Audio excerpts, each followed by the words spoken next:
ধমক দিতেই মুখের মধ্যে থেকে বের হচ্ছে সোনার গহনা। ক্রেতা সেজে সোনার দোকানে চুরি করতে এসে শেষ রক্ষা হলো না এই নারীর। মুখের মাস্ক আর ওড়না দিয়ে চেহারা ঢেকে চোখের পলকে আস্ত সোনার গহনা নিজের মুখের ভেতর লুকিয়ে রেখেছিলেন তিনি। চুরির এমন অবিশ্বাস্য কায়দা দেখে রীতিমতো তাজ্জব বনে গেছেন সবাই।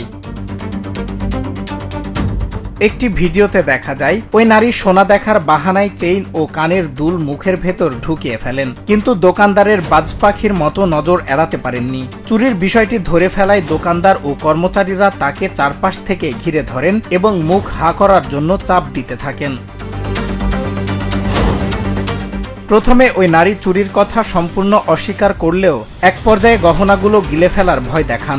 তবে উপস্থিত সবার কড়া ধমক আর মারধরের হুমকির মুখে শেষ রক্ষা হয়নি।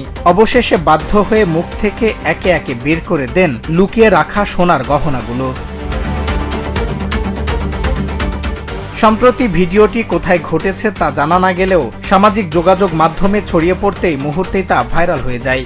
চুরির এই দুর্ধর্ষ ও চতুর কৌশল দেখে অবাক হয়েছেন অনেকেই।